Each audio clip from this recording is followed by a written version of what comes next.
Good evening, everyone. This is an epic journey of a parsha.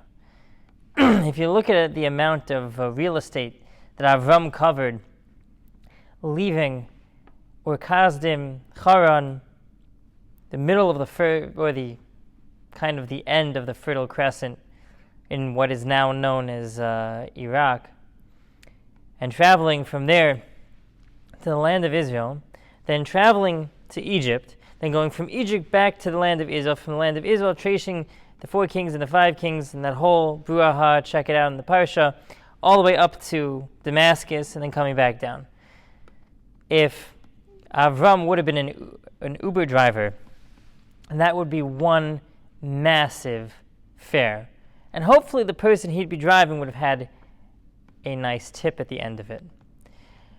But at one point in the journey, after Avram and his posse, including his nephew Lot, return from Egypt and go back to the land of Canaan, things begin to get a little bit dicey. Avram, at that point he's not Avraham, he's Avram. He didn't get promoted with the extra letter Hey. Avram and his nephew Lot are doing quite well economically. The problem is that their respective posses are getting into disputes because they're on top of each other. So Avram and his nephew decide to part ways. Now, Avram says to Lot, if you go to the left, I'll go to the right, and if you go to the right, I'll go to the left. Meaning, wherever you go, I'm going to stay away from where you are. I'm going to let you have your own space. I'm going to let you develop. I'm going to let you grow into yourself, in a sense.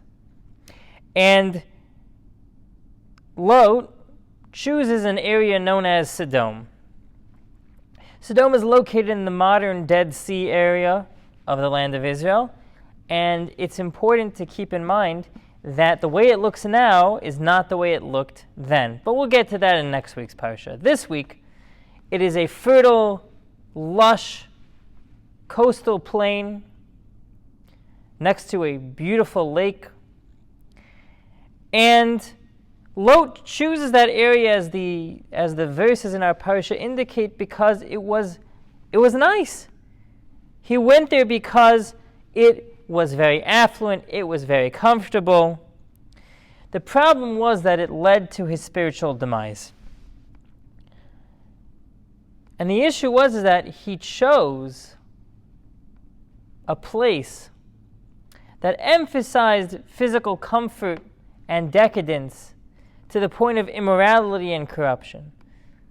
In next week's parsha, we're going to explore what was it that Sodom did that was so bad.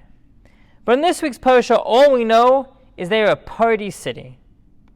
You go there to have a good time. It was a center of trade. A lot of good things were happening there, just not on a spiritual level. I mean, there's a reason why the term sodomize is so closely related to Sodom, but we're going to try to keep this PG, so we're not going to go into that. I mean, it's like saying we're going to New York someone. Like, you don't say that in nice company. I mean, coming from the East Coast, you don't New York anybody. You just is. And saying just is in the hood that's proper grammar. In polite company, it's not. Anyway, so Lot goes to Sodom for all of the wrong reasons. And you can see the delta, you can see the divergence from when Lot and Avram go their merry ways. Avram was looking for a life of meaning, a life to spread monotheism, a life to bring the world and humanity closer to the Almighty. Lot just wanted stuff. Lot's existence was, how do I have the best time with the least effort possible? You could say that both Avram and Lot bought into the mantra of YOLO. You only live once. And Avram said, you're right, you only live once. what can I do? How can I make the world a better place? Lot is like, me, my. I want it. I'm going to get it. I'm going to do it. And Lot fit in right at home. The Medrash tells us that when Lot goes to Sodom, in a short while, they make him one of the leaders of the city. They make him a judge. It reminds me of the phrase, in the land of the blind, the one-eyed man is king. Lot's considered the most morally upright person there, so they make him a judge. Do they listen to him? No. What have you heard about Lot's children and grandchildren? Not much. In fact, next week's parsha we're going to learn about how he slept with his 2 daughters, thinking that they were the last people on earth when Sodom gets overturned and destroyed. And we don't really hear much about Lot or his descendants after that. Avram, we spend 2.5 parashas talking about him. His son Yitzchak, we spend 1.5 parashas talking about him. Yaakov, the other half of the book of Genesis, the book of Bereshis. Their descendants, the rest of Tanakh, the rest of the Jewish Bible, the rest of the Gemara, the rest of the Mishnah. Until today, we have that spiritual legacy to Avram. Lot has got nothing. Moab and Midian, the 2 nations that were sired on that night, or the 2-night period when he slept with his daughters. When was the last time you walked into a Moabite? I feel like that's like the name of a biker gang at this point. Midian, when was the last time you met a Midianite? A Jew? We're all over the place. Not only are we all over the place, we have a spiritual heritage and a legacy that carries us straight back to Avram. Lot just had a good time. Imagine that pathetic party. Like, should have brought a prop, I didn't. Oops. They kind of tumbles out half energized, and that's it. After that little bit of time, Lot and his legacy are gone. Avram making a choice, telling Lot, I'm going to give you the first move, which in chess is a big deal. But telling Lot, wherever you go, you pick the best place in all of the world.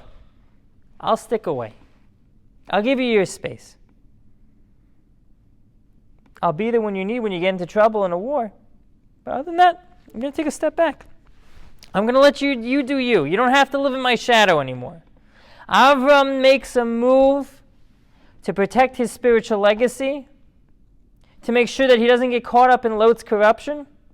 The rabbis tell us one of the major issues at hand at their dispute that we mentioned a few moments ago is that Lot and his shepherds had no problem grazing on land that didn't belong to them. Why? Because it was convenient. Avram made sure that his flocks were all muzzled. You think muzzling, masking is a 21st century? No. Avram was doing it to make sure that his animals didn't steal for someone else. He would have his shepherds remove the masks so that when they would go to their own land to graze, as inconvenient as that might be. I mean, do you really want to walk around with 1,000 sheep or more that are all unhappy at you? I don't think so. So it makes sense to a certain degree. We can understand how Lot would let his shepherds do whatever because it was easier. Avram says, no, this land doesn't belong to me yet. I am not going to benefit from something that doesn't belong to me. Avram letting Lot go off and make the first move was to protect his spiritual legacy, to protect his integrity, protect his moral standing. And what do we have today? We have a nation, Bli Ayin Hara, of millions of people focused on making the world a better place. What does Lot have? Nothing. Ladies and gentlemen, every day we have the opportunity to make Avram-like choices, to choose to do the right thing, to choose to be moral, to choose to be ethical, to choose to do mitzvahs, to choose to daven, to pray, to choose to do things to connect to the Almighty. Be like Avram. Don't be like Lot. Have a great week.